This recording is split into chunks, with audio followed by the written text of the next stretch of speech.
Hello and welcome to another edition of To Your Point, our monthly roundtable discussion about UCF sports and UCF adjacent topics.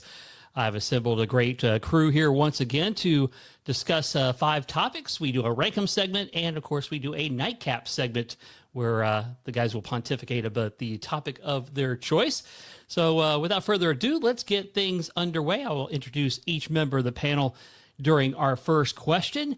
And topic number 1 is this: what is the state of UCF football after 3 seasons of the Big 12, and what needs to happen next? Chris Boyle, you draw the first blood on this one. Go right ahead.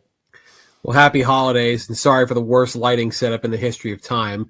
But the state of UCF football after 3 seasons is honestly, the ceiling feels lower than maybe when they entered the league, right?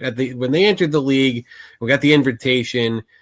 I think fans pretty much universally believe that was kind of the golden ticket moment, right? That they were going to be able to be a power program, that they were going to get the invitation to, to play among the big boys on a regular Saturday. And so far, it's been a rude awakening through 3 seasons. They've won, 7 games in the Big 12 through 3 full runs through the league, 7-20 overall, back-to-back years in which they went 2-7 in the league.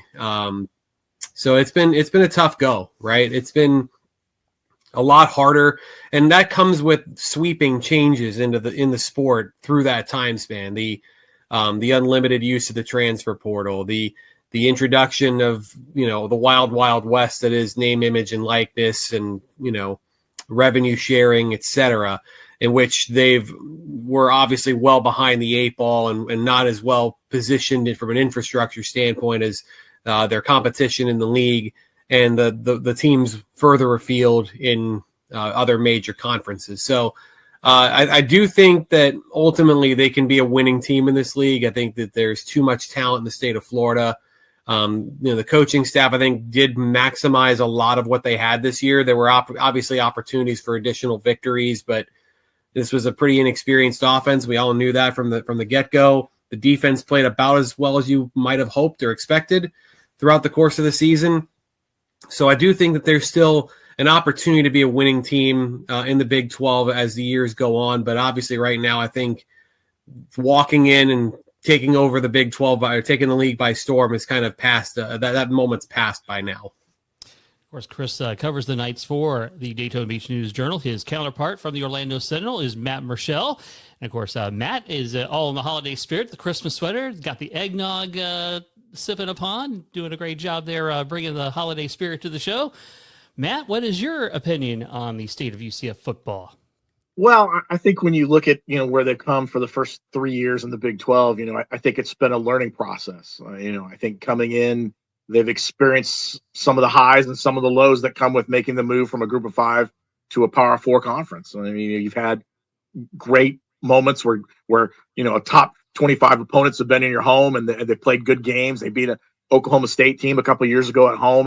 That was highly ranked, and people thought that was a good high spot. And then they've had really, really bad lows where they lost to Baylor at home. Were up big and lost, gave up a bunch of points and lost in the last minute. I think these are all learning experiences for this program. I think, early on not having the full revenue share or the full, revenue from the media rights deal, I think it's hurt them a little bit. I think they've tried to kind of make up in some of that. I think that's what they've been able to find out is that they were lacking in some areas. I don't maybe know if they knew that when they took the bid in 2023. They were going to have to improve some areas. What's I think made things kind of ramped up or amplified more is when you see programs like Cincinnati, you look at Houston, BYU, programs like that starting to have a lot of success, right now, and starting to find their way into college football playoff discussions and things like that. That kind of starts to amplify maybe the fact that you're not having a great year. As like Chris talked about, they're 7-20 overall. They can't seem to find a way to win games on the road in the Big 12. That to me has been a big telling statement about them. And a coaching change doesn't help. When you lose a guy and then you bring in Scott and then you have to rebuild rosters and you've got 70 newcomers coming in, it's difficult to kind of build some stability. To me, that's what this program really needs, it needs 2 or 3 years of stability. I mean, I know fans want to see that 10, 11, 12 win season, but I would just like to see that there be some stability where they're not feeling like they're changing coaches or they have to overhaul the roster or they're bringing in new quarterbacks every year. I mean, if you could build some stability, I think you have an opportunity maybe to grow a little bit in the Big 12. It's going to take a little bit of time, and I know fans hate to see that. Patience is a word that fans just love to scream at when you talk about it. They cover their ears and say, no, no, no. But it is going to take a little bit of patience. But they are eventually going to have to find a way to win some games. Some wins, a good season here or there is going to help kind of ease some things and maybe smooth the transition a little bit more as they get into the farther on in the Big 12. All right, and now we are happy to introduce from the Black and Gold Banneret, around the kingdom, the voice of UCF softball, Eric Lopez. So what is your opinion on the state of UCF football? I think what both have said is pretty accurate. What I would add is the state of UCF football right now is they're not relevant in the big picture. And that's different to where they used to be. When you talk about in the pre-Big 12, right? They were that team that would like make the noise. We got to change the system, go after the giant, we're the giant killers and everything like that. Usually got pretty good slots and TV numbers because of that. Now they're just another power conference school. And I don't think they have an identity right now. Matt, I know, follows this as closely as I do. Their viewership numbers this year were brutal. It's the least watched UCF football season in a decade. Now, some of that, yes, is based on TV slots and where they're placed, with the ESPNU games and the FS1s.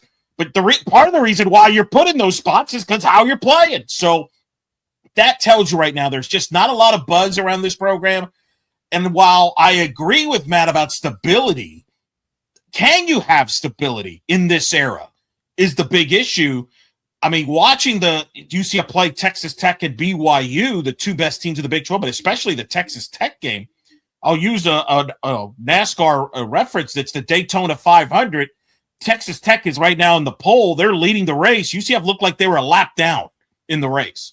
I don't know how you make up that ground. Certainly flipping the roster, you can make up ground, but can they realistically get to that level? I agree. It's going to take a while. I think right now you got to play short-term goals like making bowl games and winning, but can you do that with a roster that is constantly going to change as we're doing this? There's been players already entering the portal. We're probably going to have a big number of new faces again. So it's a big challenge for UCF, and I don't know, unless the resources get better or somebody accidentally finds oil on campus, it could be a while, if at all. Of striking oil in Bithlow, I'm not sure you're going to really make up the difference on Texas. Right.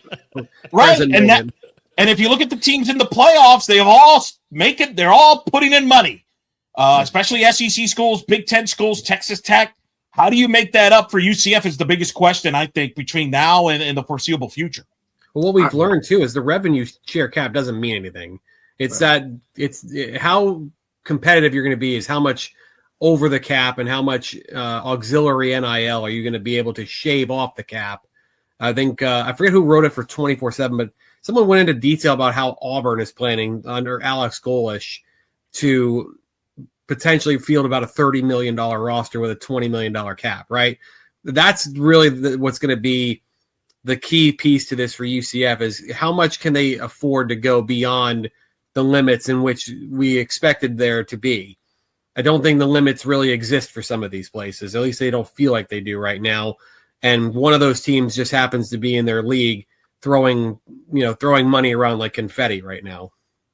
I also think too that, there has to come a point where UCF fans have to understand. And I mean, we talked about this privately when we were covering, at events, that there is no $1 million, $1 billion booster that's going to walk through that door and hand you a check that's going to help, alleviate this. You're going to have to get creative. You're going to have to find ways to raise more money. You're going to find ways to do it differently, whether it's corporate sponsorships, however you're going to do that. This now puts the onus very much so on the athletic department. This is Terry Mahajer now. This is Terry Mahajer having to step up because they got to figure out a way how to do this because you can't fall so far behind, because no one wants to hear this, and listen, Scott's 100% right. The system is broken, but no one wants to hear that time and time again. They want to know, okay, great. How are you getting by? How are you fixing it? How are you finding a way to Are you duct taping it together? What are you doing to find a way to have success? That's where they have to figure out how to do this. They have to find a way to get past that, go outside the box, and figure a way to raise that money. Yeah, to your point, Matt, it's like they got $1 million donors. We're passing the hat. It's hard to make right. that kind of ratio. I would have to point out too, from an evaluation standpoint, I'm going to go baseball model here. You almost have to be like the Rays, where you have to hit. You cannot afford to whiff on a quarterback in the portal or in high school. They got to figure out too, is the high school route to go with? Is it the portal? Can you blend both in? I think that's the way to go, to blend both, but can they do that? But it feels like the Texas Techs and the Ohio States of the world are more like the Dodgers, where it doesn't, like, they're just going to defer. It doesn't matter. They're going to have infinity money, and you're going to have to make a decision. Can you keep up? Can you compete with that? Can you stay with them? Or you're going to have to probably play the Moneyball route of, you hope you hit enough, which I think in football it's a lot harder to pull off, to hit many, than it is, for example, in other sports. So that's, to me, it's, I don't mean to sound negative, but I don't know the path where UCF makes a playoff anytime soon. And the other thing too is, like, even if you reach that level of success, is it possible to sustain it? I mean, we're talking a year ago, Arizona State made the college football playoff and sent Cam Skattebo to the NFL. They had a number of other players that were all coming back. And a year later, Sam Levitt's in the portal. They've lost other players. One of their starting corners is gone. Their starting left tackle's gone. Even when you have that success or the culture, one of those buzzwords that everyone likes to throw around, the development of culture in your building, does it really mean anything when the checkbook is not the same as it is at the nearby school or the other conference that's got double the revenue that you do? I think Elo hit on it perfectly too. Is just the idea of the Moneyball philosophy. Is, I was thinking about that movie the other day, and I was thinking about how, yes, it's baseball, but you almost have to have those kind of people in your department who can think about, here's our board, like the NFL does, and here's where we're trying to save money. And okay, we may not go after the $5 million quarterback. We may get a $3 million quarterback because we want that other $2 million to go to offensive line and whoever. But you may not be able to go after the big name guys that that people are expecting, and that's maybe the point. I mean, UCF is going to announce they sign a quarterback in the transfer portal. It's probably not going to be one of the top names, the DJ Lagways, the Sam Levitts. It's not going to be a name like that. It's probably going to be somewhere that's going to be more affordable and somewhere they feel like they can step in and find success. But that's what makes the Jackson whiff, apparently, with him going into the portal, really hurts more for UCF, because you were hoping that he would be a guy that would work out and you could have here multiple years. Instead, you're going back to the drawing board to some extent again, and that's the problem. You're worried too if you hit well. No one ever takes a pay cut. No one ever makes the same amount year two that they did in year one. So if you hit this guy upcoming and you're at X amount of dollars, you might as well 2 or 3 times it going into 2027. So it's about playing chess too. You find a guy, then you have to find a way to keep him twice. You're not just worried about finding it the first time. You're going to have to keep him as long as he's got eligibility. The vultures are going to circle and the tamperers are going to tamper. Well, but then you got to decide which players do you keep and not. I mean, Lee, with John Walker being the latest one. I know, Chris, we had this discussion recently. Is he worth keeping or not? Can you afford it? What's the price tag on him from a UCF value standpoint? We could say probably a year, Lee Hunter went to Texas Tech for 1.5. What's the number? And is UCF valuing, how do they value each position and each player? Is it by position? Is it by player? I think we're all still trying to figure this out. Yeah, I'd say real quick, I think fans forget we did sign up for this, right? Moving to the Big 12 was going to come with pain points. And now many people chose to ignore that, but this is the reality of moving up the level that we moved up to. And then, of course, all hell broke loose with all the rules changes and things like that going on. What I'm curious about is, as Scott Frost goes into year 2, because after this season, we can't blame Gus anymore. It's all on Scott now. So what kind of pressure do you think is on Scott coming into this next season? I think he's got some more pressure than he had the first year. I think obviously there was a little bit of a just, okay, let's give them the first year to come in here. But now you come in with this idea of, okay, especially if they don't flip the roster like they did last. I mean, if it's maybe 35, 40 newcomers, okay, maybe it's a little bit differently, but the pressure builds. I mean, the pressure builds.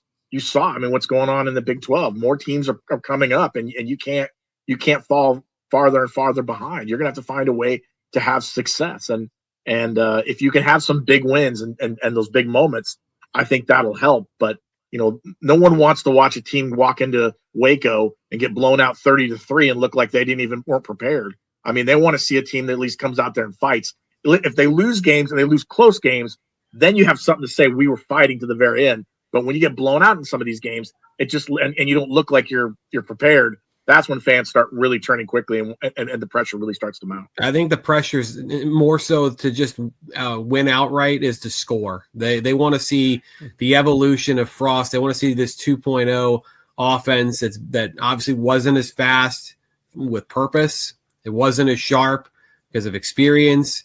Wasn't as dynamic because there, quite frankly, wasn't as much talent on this team as there were on others in the league. They want to see that next step. They want to see, I think the pressure is to turn this from, one of the worst offenses in the Big 12 to something that on a week-to-week basis provides that spark that the 2017 team had. Maybe not to the level of scoring 50 a game, certainly, but somewhere where you can rely on this team to go out there, and if it gets a complimentary performance like its defense provided for most of the year, they're going to, the results are going to speak for themselves. I think there is some pressure because you didn't make a bowl this year. I think if you make the bowl, people feel good about where the program, okay, you made the bowl game, we're putting progress. Not in this league anymore. No one cares about going to a bowl. Kansas State, they opted out. Well, yeah, fair. Be bowl eligible. How about that? Have a winning year. Well, maybe I'll just change the terminology there. I tend to agree. I think we're going to have more of this. But the reason I say that is, one of the things that Scott Frost is battling is, are you the Scott Frost that was here at UCF the first time around? Are you the Scott Frost at Nebraska that didn't have a winning season? Like, if he would have had a winning season this year, boy, that would have kind of taken away some of the critics out. I think people would have felt better. I think, Chris, you make a good point. If the offense, look like, oh, wow, this is pretty exciting stuff. Maybe we're not all the way there, but they didn't look exciting. And that's his side of the ball. You wasted a good year from a defense that, by metrics, is top 30-ish, right, in the country, maybe the best defense UCF's had this decade, and a good special teams for the most part. So you kind of wasted that going with only 5 wins, and Matt brought this up earlier. You can't say, well, it's just year 2. Willie Fritz just won 9 games in Houston. It's not like he has a huge budget in Houston. They've cried, poverty as well, so why are they having 9 wins? And there's other examples of teams that have done well in year 2. So I think it's important to have a winning season. I will. Chris makes a good point. You don't have to go to the bowl. You can decline if you want. That's fine with me. But I think 7 wins shows progress. If you go 5-7 again, I think people start getting very nervous about where this at. All right, so we've delved into the state of UCF. We'll call this the State of the Union version of To Your Point. What is the state of the Big 12 in the college football landscape? Is it trending upward, about the same, or is it trending downward? And we will go first on this topic with Matt Murschel. I think the Big 12 is trending up in a lot of ways. I mean, I know when you look at the big picture of the college football playoff, Texas Tech being the only team from the Big 12 being in the playoff, the 12-team playoff, is disappointing.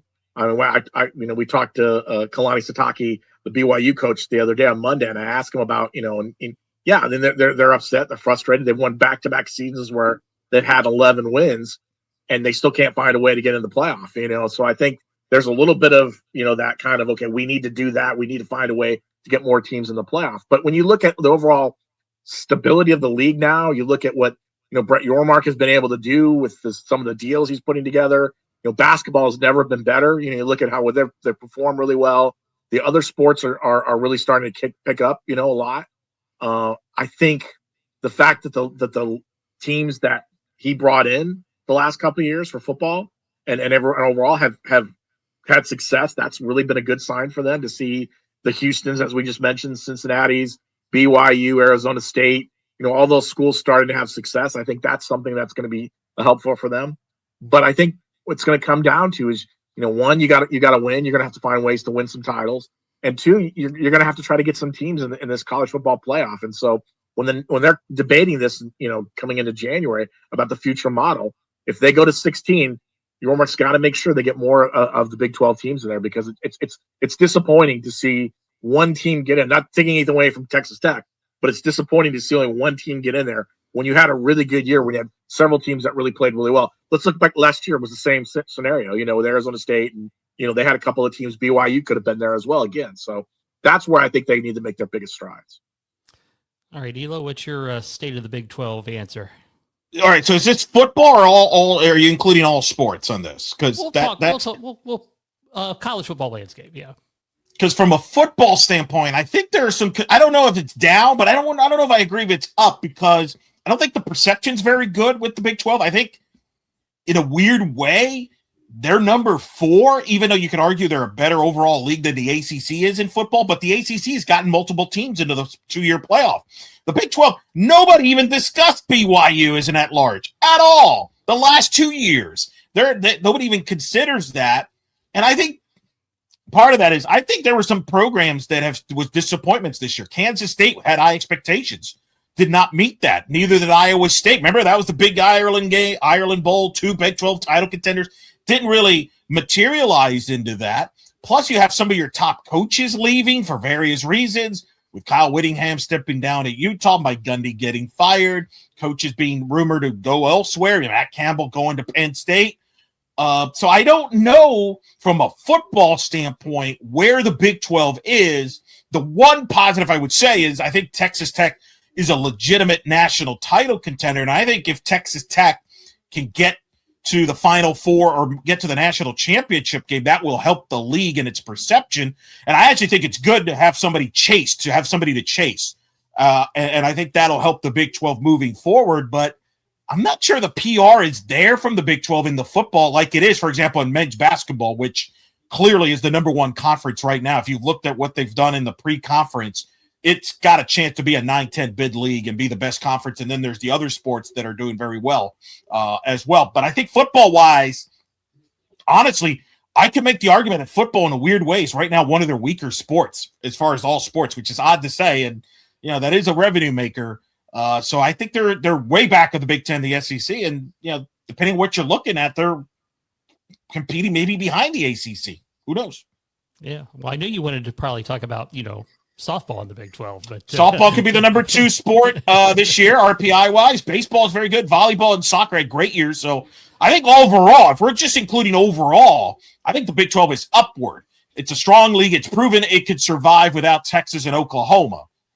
But the concern is more specifically football in this landscape. Remember, and both of you can correct me if I'm wrong, wasn't it Brett Yormark who turned down as against the idea of 2 guaranteed playoff spots that his conference would have gotten with one of the proposals where the guaranteed spots, automatic bid, was it like, I forget the model. There's been a billion of them. But you're basically, and he said, hey, it might hurt us in the short term, but it'll benefit us in the long term. Is it? I'm not sure, because under that model, if you had 2 guaranteed bids, you would have the 2 teams right now. So that's a gamble he took, and I'm not sure if he's going to win that. All right. Chris Boyle. I'm not going to say if it's up or down. I'm just going to say it's undervalued. I think that's the word I would use to describe it, underappreciated. Last year, as Eric alluded to, BYU was not in the discussion, even though the last wild card into the field was SMU, a team that BYU beat in September on their home turf. Last year, you had the Heisman Trophy winner in this league. You had another top 10 pick in Tedero and McMillan on a 4 or 5 win team in this league. But the talent's here. You're going to have another handful of players that are going to go high in this year's draft between Jordan Tyson at Arizona State, David Bailey at Texas Tech, Spencer Fano at Utah. There's good players, good coaches, good teams in this league. And for whatever reason, be it the lack of a brand, perhaps, maybe that's where you're missing the Texas and Oklahoma, because those wins always got a little bit more buzz generated when a K-State would take one of those teams down, or or an Oklahoma State would go on the road and beat somebody like that. There was always a little bit more juice when Texas and Oklahoma were here, as opposed to now where the competitive depth in this league it's really the only league in the country right now where it feels like it hurts the league overall. If you lose, in the SEC, virtually 75% of your schedule in the league is against a ranked opponent. So you're going to stack up more ranked wins and a higher strength of schedule because of the voters and because of the perception of the league ordering the league that way. Whereas in the Big 12, how often this year did you see a team rank above 10? In Texas Tech, and it took probably, 6 weeks? So whether it's based on this perception of talent or it's based on the overall quality of the rosters or whatnot, it just doesn't seem like any one team in this league gets to stand out. For BYU, again, to really not even be a part of the equation, despite the fact they've lost, 4 football games in 2 years, it kind of speaks to what I think is a growing problem in this league, that the fact that I think that overall it may end up just being a one-bid league most years. Well, and I would say, though, when you say undervalued, part of it is their own doing. For example, you can't – if you're Arizona State and you're the defending Big 12 champs, you can't go to Starkville and lose to the perceived one of the worst teams in the SEC in non-conference. If you're Cincinnati, you can't lose to Nebraska. And my point is you've got to get some results. And I know it's easier said than done because scheduling in football is not that you only simple. get one. Yeah, you only get 1 or 2 shots at, though. That's the problem. Yeah. Like, you really only get that. If you're Baylor, you get that one chance against Auburn in week 1 right out of the gate, right? But the problem is you got run off the field by an Auburn team that was 4-8. That's the problem. That's not helping the image or the perception. Doesn't help. You got to get some quality results. I mean, the reason Miami's in the playoff is because they beat Notre Dame. That's a quality win, right? That's what the Big 12 is missing, the BYU in particular. If you look at BYU, they played East Carolina, Stanford now. Yes, I don't know when they scheduled Stanford. How do you know they're bad? So I understand that, but I think fair or not, I think the Big 12 has to get some marquee wins out of the conference to get that respect, because they're doing that in the other sports. Granted, there's more games to be played, easier to schedule in other sports. Football, we don't have time to get into the insanity of the football scheduling where you're scheduling decades in advance in some cases. But I think the Big 12 has to get marquee wins. That's why I do think it's critical that Texas Tech, if they get Oregon, has to win that game. You cannot get blown out by Oregon. Otherwise, people are like, oh, well, see, they just beat up on the Big 12. They're not that, so that's the perception. Fair or not, that's the perception of Big 12 football right now. I also think to Elo's point about, we talked about the coaches leaving. I mean, remember, like last year, this was such a heavy coaches league. There were some big names with gravitas. I mean, you had, Deion Sanders, you brought in, you had Mike Gundy, you had names that really people were like, oh, these are some of the top coaches, and to lose as many as they have this off season, this league is going to be a lot different. It's going to look a lot different. Even Deion now, because of the fact that Colorado struggled, is losing a lot of that luster of being one of the big coaches in this league. So they're going to have to find some voices to step up. They're going to have to find some people to step up as well, because this league needs some sort of identity, needs a personality. And right now, I agree with both of them. I don't think it has it right now, and it needs to find it somewhere. And I think you're finding the uphill battle that the Big 12 has to face, because obviously ESPN is blowing up the SEC. Fox is blowing up the Big 10. Big 12, and I'm going to be curious to get Elo's inside the numbers on this, because, they had their package on Turner. How did that package do, Elo? Not great, but not bad. I mean, remember, in defense of Turner, they didn't get the best game of the week. They usually got like one of the bottom feeding games. So you're not going to draw big numbers. And I think they were experimenting with stuff. I think that's a positive to get more games on your linear channels for the Big 12 in football and in basketball. They're doing that with basketball as well. But again, keep in mind, coaches leaving in football. You know what Big 12 basketball coaches don't do? They don't leave for other jobs. They don't. Not for marquee jobs like the Baylor coach. He had chances to be the Kentucky coach and the Louisville coach, and Drew said, no, I'm good here at Baylor. Thank you very much. That's the difference. The Big 12 gets treated. I think ESPN likes Big 12. They like Big 12 basketball more so.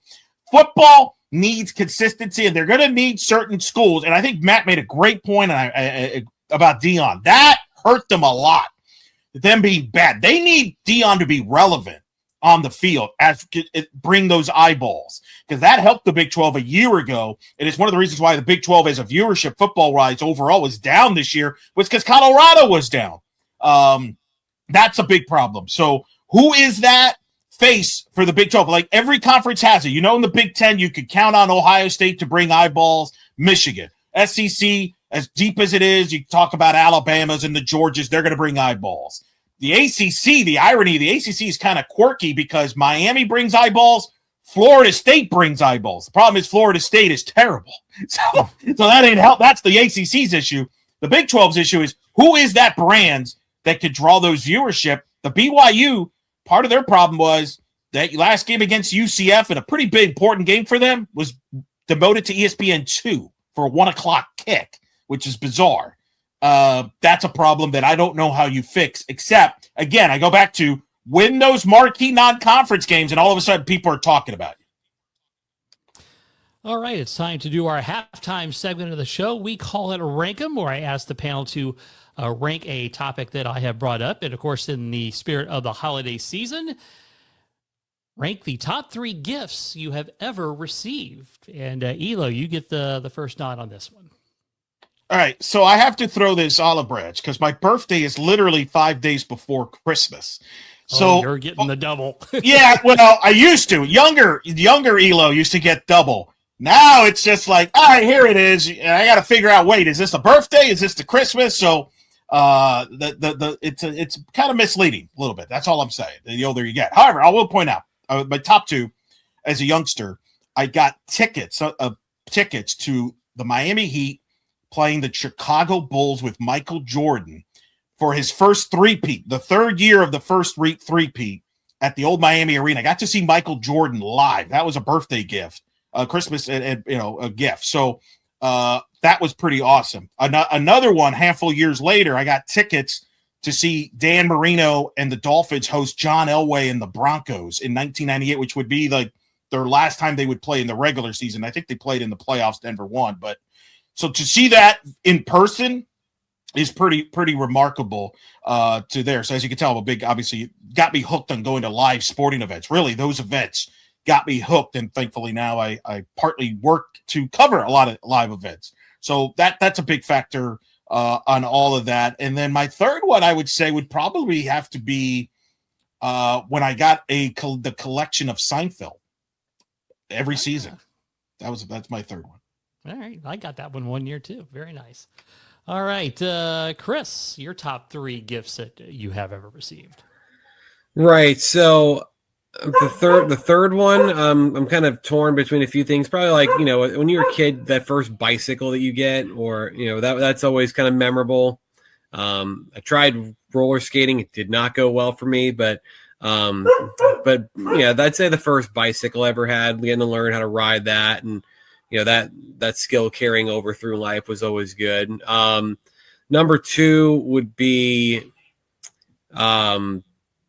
probably the PlayStation 2. When I was I think I was like 13 or 14 when it came out, and my brother and I used to sneak out at like 4 or 5 in the morning to see if the Christmas tree was full, and Santa made a return trip to hide it a second time around because he or she knew that I had scoped it out and knew exactly what box it was going to be in. So it was kind of like a Christmas Story where they hide the Red Ryder BB gun. It was basically like that.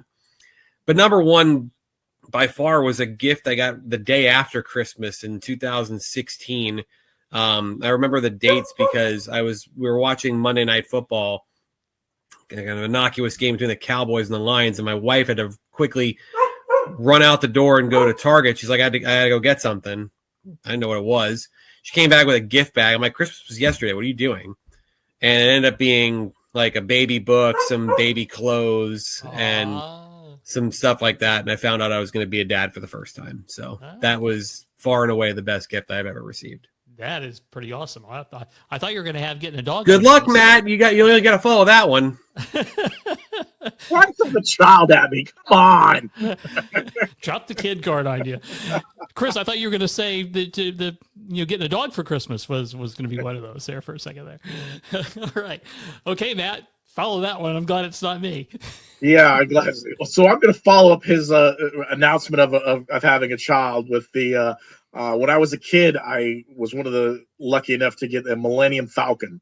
Remember those old Star Wars Millennium Falcon, toys that you take the top off and you put Han Solo in and Luke Skywalker and you do the whole thing. And I remember I asked for it and didn't think I was going to get it. Think I had a bad year. I wasn't my best behavior that year. So I was surprised to get that. That was one of the highlights. I think the second one would be, I one year got a Chicago Bears Willie Gault jersey that it was right after the 85 Bears. And I was so, that came out of the blue, I couldn't believe that I'd gotten it. And I think I wore that thing. It's the only time in my life, to be honest with you, I've worn a jersey around, when I was a teenager. And then number one was my wife, when we first started, we were first together and everything, bought me a really nice, expensive kinetic watch, that was like that I really love, but it's so nice that I'm afraid to wear it. It sits in a box because I'm terrified that I'm going to destroy it or I'm going to somehow scratch it or something like that. So, we joke about that all the time. It's really personal gift to me, but it's one of those deals where I'm terrified that somehow I'm going to screw it up and I'm not going to have a way to make it up. You did pretty good. I got to say, I put you in a tough spot there. You did pretty good. And also the fact that you had a jersey of an offensive player for the 85 Bears is crazy to me. Well, not I would guess Willie Gault either. I would have thought Walter Payton. I would have thought. I didn't pick it out. You got to remember my parents picked it out. And I think it was the only one they could find, I guess, with the Bears. It was I wanted Jim McMahon because I was a huge Jim McMahon fan of that team. I liked Jim McMahon and I wanted that or Walter Payton. And I got Willie Gault. So, I mean, it's. I expect to see you at a press conference with a headband at some point. I will say what the funniest Christmas gifts I got is one year my aunt and uncle proceeded to give me a tape of Bruce Springsteen's Born to Run, Born in the USA, sorry, the one of his music, cassette tape, and a book of poetry, which I never quite understood the connection. And it was kind of like an odd gift. And I was like, thank you. Oh, that's classic. All right. So my top three. So I want to say it was around 9 or 10. I got a basketball hoop put up on the back patio. And of course I got conned earlier in the day because I helped my dad put the pole on the ground for it. Under the guise of we're putting up a bird feeder. So totally tricked. Next morning, go out of the patio and there it is. Now we did come to find out later, he only put the hoop at 9.5 feet, which is why I never had an NBA career. So that's the total reason right there. So, but still, as a kid and you walk out and that's what you got. So, all right, I like that. My number two, this would have been back around 2004. My wife bought me the whole Sirius radio, the car, the home, all the whole bells and whistles. And of course, that was the year they started doing NFL games on the radio. And to this day, I still sync up the Cowboys radio broadcast when I watch Cowboys games on TV with the great Brad Sham and Babe Laufenberg on the call for that. So that was a prize. Does that help you? Does that help comfort you when they lose in December? Well, yeah. Well, you said the key because, at work they're saying when they were winning 3 games in a row, I said, trust me, December is not kind to us. So what's happening now does not surprise me at all. But at least with Brad and Babe calling the game, I feel more comfort because they also tell it like it is. And they also have fun conversation, which helps me get through the agony of defeat. And then my number one gift, also from the wife, is my Rodecaster Pro audio board that I got a few years ago for doing, so basically I used to MacGyver my podcast. So it was basically an app on a cell phone with a Blue Yeti microphone. And then, heaven forbid, I would have to record it and I didn't have any editing to start with. So, I had to do retakes, halfway through the podcast. Totally brutal. But somehow I got through and lived through it. And then when I first started having guests, I would clip a Bluetooth speaker to the microphone because I didn't have any other way of getting them on. And then, of course, Zoom came along, and that changed everything for doing guest interviews. But once I got this audio board, it was such a blessing, and now it probably saves me half the time that I used to spend in putting a podcast together. So, great list of gifts there, and we hope everybody gets what they're looking for this holiday season. All right, back to our topic list. Let's assess the first round of the college football playoffs. Chris Boyle, take it away. Do we just forecast the games? Take my stab at who's going to win, or take your stab? What you think? Are we getting blowouts? Are we getting? Yeah, I mean, it's a little disappointing that we get two regular season rematches. I mean, I think when you've got the kind of permutations that you could potentially have, it's a little disappointing that the first round is going to be a repeat between Tulane and Ole Miss, and then also of Alabama and Oklahoma. But at the same time, I think a few of these games intrigue me. If it's me, I'm going to take Oregon to beat James Madison again. I think the continuity at Oregon's big for me. The fact bold pick there. I know, yeah.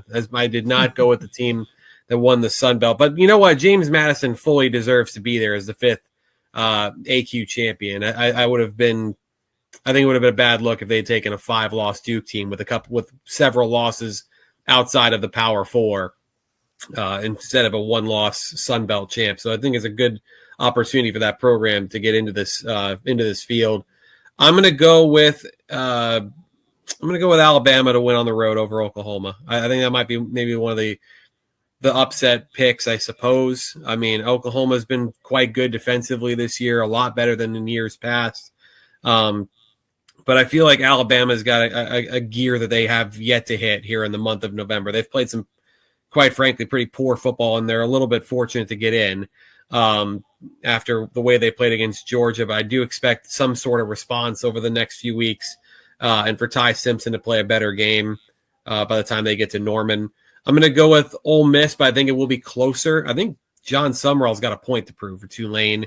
I do think the Lane Kiffin exit is going to be a bit of an issue for Ole Miss later in the playoffs, but I don't think it's going to be something that creates a situation in which they capitulate either. The fact that the defense is going to be there's going to be so much continuity on the defense going forward is a big help, and they haven't obviously lost any talent on the roster yet.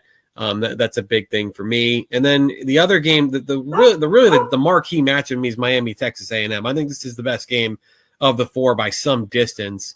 And if it's me, I have a suspicion that Miami's going to do something interesting. I want to go with them in my gut, but I'm going to lean A&M just because I think that Carson Beck, I feel like you can get if you can rattle him. If Mike Elko's defense can rattle him a little bit and make a few mistakes, I think A&M has just enough to get by them. Another team I think didn't really play its best down the stretch, whereas Miami really found itself. In those last few games, they blew out Pittsburgh in a game that in years gone by they lose. I'm gonna lean A&M just barely, but I do think this is going to be far and away the best game of the first round. All right, Matt, what's your thoughts on the first round? Well, I'm just disappointed that we're not going to have a snow game. I mean, I really wanted like wintry weather. I wanted, like last year at Notre Dame, Indiana, where like you get like a game where, it's the weather plays a factor. I mean, we're really not going to see that. I mean, Oklahoma's probably going to be pretty chilly. I mean, A&M's not going to be a factor, and in Oregon, maybe a little bit, but weather, I always thought the home game, first round of the playoffs is a really one of the best things they've done, to be honest with you, is that I think that really works for me. I like, much like Chris, I think that he's right. I think the matchup with A&M and Miami is going to be the game of the first rounds. I think just because I'm going to say this because it's going to please all my family up in South Bend, that I think Texas A&M comes away with that win, and gives it back to Miami. And moves on there. I'm actually going to go far. I know Chris said this is going to be a close game. I'm actually thinking I think Tulane pulls the upset on Ole Miss. I think John Summerall he's right. Has a lot to prove here. Is locked in, and I think that Ole Miss is a program that's missing part of its offensive, squad, its offensive coaches. Has issues with dealing with Lane Kiffin. This is the perfect opportunity to go in there if you're Tulane, get down to business, win the game, and come away with it. And with Florida, that would be nothing to please Florida to see Tulane move on. See their future coach, move on closer to a national championship. But I think this is going to be. I'm glad to see James Madison. I'm glad to see Tulane in. I'd love to see James Madison advance. It's not going to happen, but Oregon's going to win that game. But I think this is a decent first round. But I just wanted snow. I wanted the snow game so I could just think this is what football is all about. Yeah, especially deep in December. All right, Elo, what's your thought? So I'm the one that felt like I would have liked 8. I hate 12, and I'm going to hate 16 when we go there because we're going to go to 16 at some point. I'm going to argue against that point in just a minute because I'm a proponent of 16, and it's only for one reason. Oh, what a cliffhanger! I love it, cliffhanger. That's what we call it. It's not that epic. I'll spoil it now. The top 4 teams deserve a home game. This is ridiculous that they don't get that they don't get the benefit of having a home game in the playoffs, and that they're having to wait an extra week of rust and rest to go to a neutral site. Indiana playing, as the number 1 seed, drawing the Rose Bowl. Now, granted, that's where you want to be as a Big Ten program, but not being able to have, Indiana just sold out, bumping in the middle of a blizzard. Come on, give me. Everybody should have all the top 8 seeds. When we get to 16, the top 4 teams just absolutely deserve to have one home game in the postseason. Well, I agree with that 100%. Regardless of how many teams you have in the playoff, I agree with that. I agree 100%. I think it's bizarre that the teams that get to bye don't get to benefit financially by hosting a playoff game, but the teams that miss out do. It's weird. So I won't argue with that. My only thing is I think what's going to be interesting, this feels like an imbalanced bracket, and I think there's a couple things I'm curious about.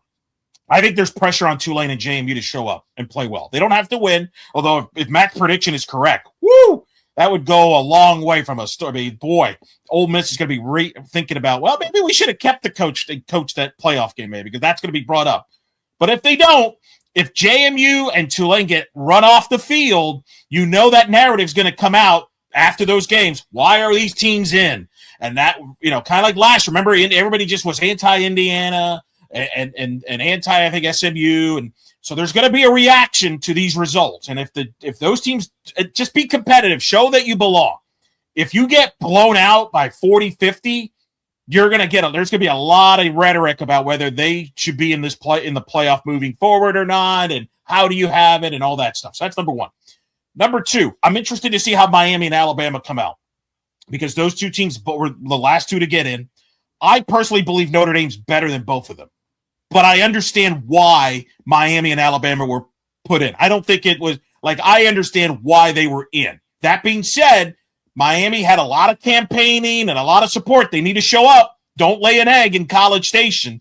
And Alabama needs to show up. Otherwise, that's going to be kind of well, they shouldn't have been in there in the first place. So I'm interested to see how those 2 teams come out. I'm going to go Oregon. I think Tulane does cover. I do wonder. Maybe I'll be proven wrong. I think losing your head coach does matter to some extent. How much? We'll see.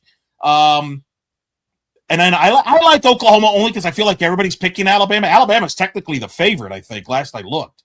If not, it's close to a pick 'em. Ty Simpson has to show up. Unlike which Ty Simpson am I getting? Are we getting the one against Georgia? Because if we are, he's going to struggle against that Oklahoma defense. So I'm going to go Oklahoma at home, and I'm going to go Miami, just because I think they're the better. I like their line of play. A&M kind of limped in. They were fortunate to come back and beat South Carolina. Got outplayed by Texas. I know it's tough at Kyle Field, but it's a new. I'm going to go Miami against maybe my better judgment as a South Floridian who's seen many South Floridian teams struggle in December. But I'm going to go Hurricanes, and I'm going to go Oklahoma, and I'm going to go Oregon and Ole Miss chalk there. All right. So even with a 12-team playoff, I think, yes, we have to, you know how we can get the home games for the top seeds? Let's trim off a few of these bowl games now, because that system is now starting to go down the toilet based on all the things that are happening in college football when they're scrounging for 5 and 7 teams to fill spots that people have turned down. So I think let's trim a few of those and put some home games into the college football playoff for the top seeds there. I'm with Matt. I think I like Tulane beating Ole Miss, and for all the reasons. That's why he's wearing green. That's why he's wearing green. He's on the bandwagon. No affiliation with Tulane. I got nothing with John Summerall. I just like the storyline. I just like the idea that you got a coach here who's given a lot to the program. I mean, the guy's leaving, and him and his family donate what was like $100,000 for their NIL. I mean, who does that? You're like heading to another job, and you're like, hey, I like this place. I'm going to give money to make sure you guys continue to have success. I think that team is going to play hard for him. And I just think Ole Miss is just a team that you've seen it time and time again. Once the coach is gone, and, you got players are thinking about, what they're going to do next. And I know it's a home game for Ole Miss, and I know that'll probably help turn the tide a little bit, so to speak. But I just like Tulane. I think Tulane's got. I'm sure that turmoil exists though with Tulane. I mean, it's just a matter of the fact that it's just, it's a delayed, and it's the fact that they probably knew that was going to happen, as opposed to Ole Miss, where it was a little bit more of a shock factor, and certainly a more ugly and bitter divorce. I'm still waiting to see Lane donate to Ole Miss's NIL fund when that check's going to clear. He'll donate pennies. It'll be a giant thing full of pennies he'll send back to. I would say there's many words you can put in front of the word chance. Fat and zero being a couple of those.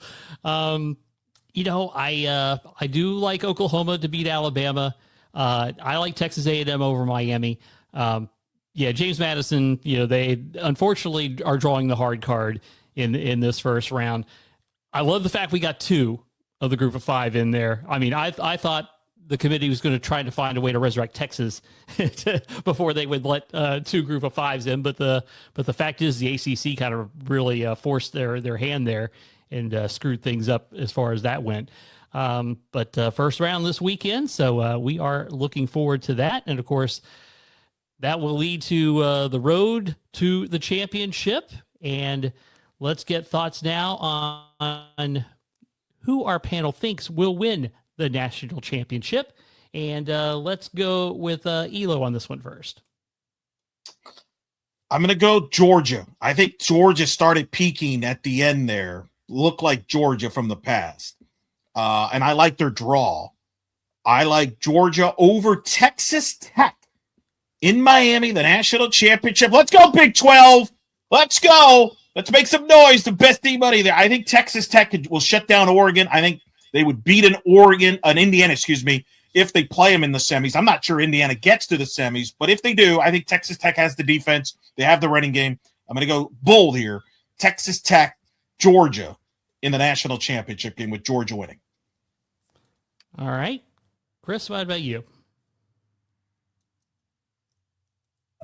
The conflict of having to root for $25 million worth of portal spending, and just in the name of conference allegiance. I'm going to go, and I hope this goes better than my preseason pick, because I took Clemson to win it all. I'm going to go ahead and take Ohio State. I know that's a very boring pick, but offensively, I still think they're almost impossible to guard. Another situation in which their coach is leaving too, with Brian Hartline, the OC, taking the USF job, which I think is a great hire as an aside.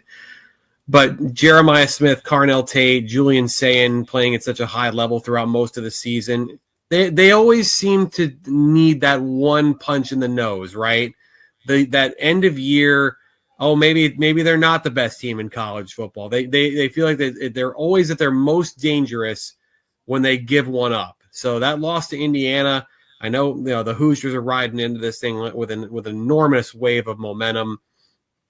I think Ohio State is going to find a way to to use that as fuel to mount another run. I think that they're going to end up winning it all. I've got them beating. I'm tempted to go Texas Tech as well. I'm gonna go Oregon. I think Oregon is a little bit of a sleeper here. I think Oregon's real dangerous. I know they haven't really beaten anybody outside this season. I think that they have one of the weaker overall resumes in the field, but I think Dante Moore's a really good player, and I think that quarterback play could end up being the difference here late in the season. That game again, if they do draw Texas Tech in that 5-4 game, I think that could be a real blockbuster kind of game. All right, and Matt Murschel. I'm going to make my pick based on my heart, not with anything I actually know. Being a Hoosier, obviously living in Indiana for a lot of years, you got to think about what Indiana has done. Indiana has never been a football. I mean, it's been decades since Indiana's been a football program. I mean, Bobby Knight was all about basketball and Bobby Knight, and football was really like an afterthought. And so to see Indiana get to where they are right now, to be where they're at, I think Indiana's got a chance to do something special and win the national championship. I think part of that too is, my father-in-law was, an Indiana grad, and, so I kind of feel like, there would be something to honor him a little bit if they did that. My pick is Indiana, Georgia in the national championship game. I think Georgia is a good team. I think what Elo said about Georgia said it all. I think they have a chance to get in there. I think what would be unbelievably bad for college football playoff is if it was Indiana and Ohio State in a rematch in the national championship game, because I think that would drive everyone else away from watching outside the Midwest. So my pick is Indiana. I'd love to see it happen. I mean, again, it's going to be a long way to go there. Trying to think the last national champion team that had a Heisman winner on it, would be interesting to see. But I still think this team's done really well job. Their defense is might be Joe Burrow's LSU. It's just spitball. Joe Burrow LSU. Yeah. They threw 60 touchdowns. That was the best. Yeah. That was honestly the best college football team I think I've ever seen. Yeah, for sure. So my pick is Indiana and to bring home a national title. Which if that happens, then they're going to automatically put a statue up of Kurt Cignetti out front. And that it'll honor him because of this hasn't been done. It's been, like I said, decades. It's been 50, 60 years since IU football's been relevant. And a producer and a director in Hollywood's working on Hoosiers 2, the sequel, a football version. That's what they're working. And the statue of Cignetti will have just below it, Google me, because he certainly has proven his point as far as that goes. And, I got a feeling it's going to be Indiana, Ohio State in the national championship game. They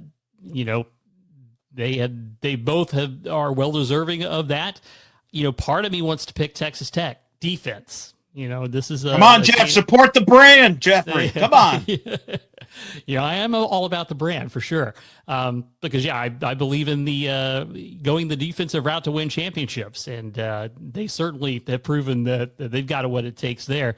So if I had to bet the mortgage on it, I'm probably picking Indiana. But I think I'm going to be rooting hard for Texas Tech. There is no question about that.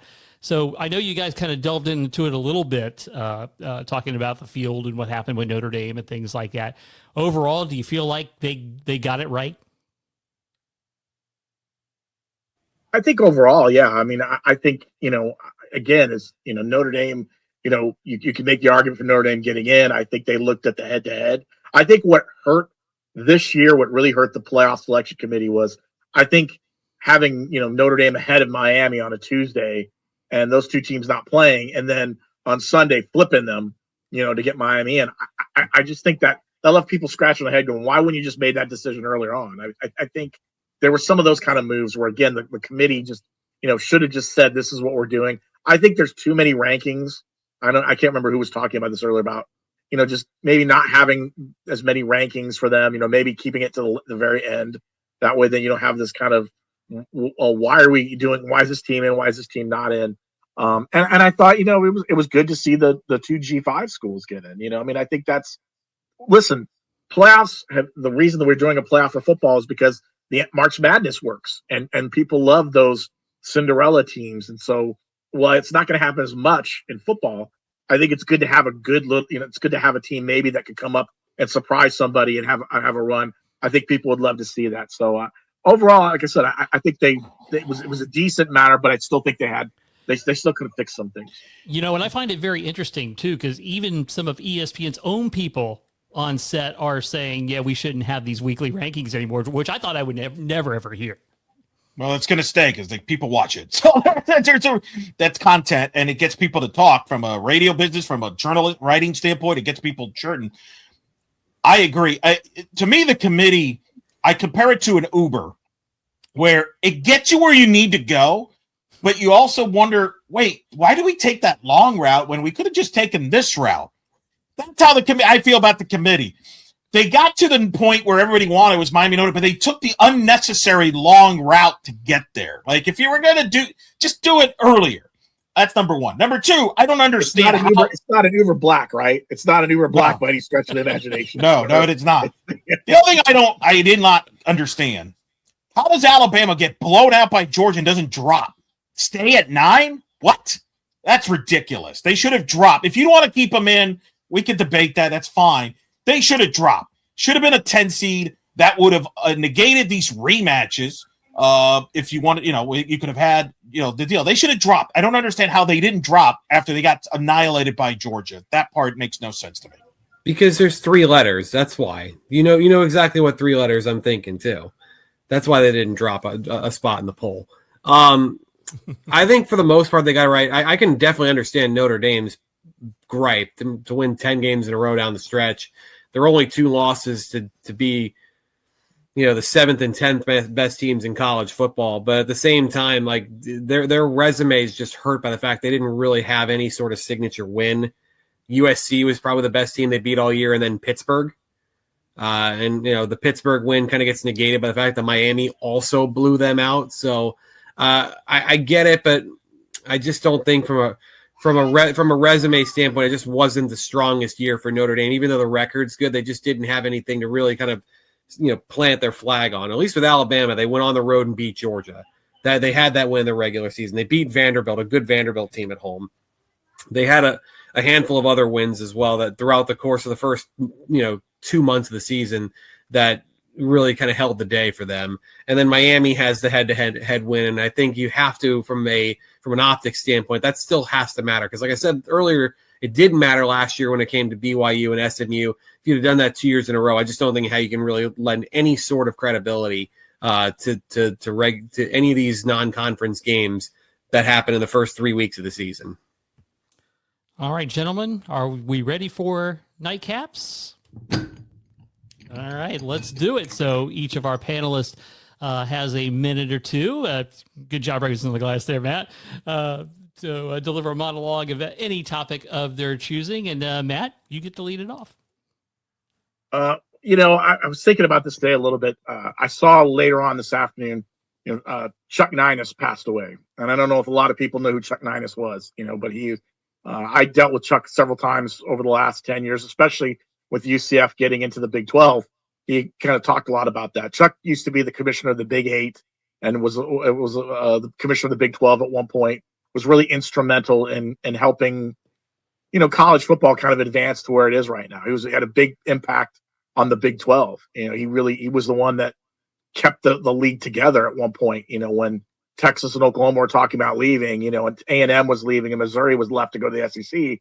It brought in TCU and West Virginia and kind of helped the league continue to grow and eventually kind of put it on a better standing than it was. And his time, at the Big 8 was, you think about what the Big 12 is now, what the Big 12 was, the Big 8 was an incredible, precursor to that, and think about some of the football that was there as well. So I was thinking about this today, just kind of his impact and where we're at now, where we talk about, where we talked about earlier in this segment about, where is the Big 12? What would you consider them being at right now? And you think that, I think Chuck, I always knew Chuck thought that the Big 12 had gone and done a really good job, getting where it's at right now. And I think he would have, I never had a chance to ask him about Yormark. It would have been interesting to see what he thinks about Brett Yormark as a commissioner.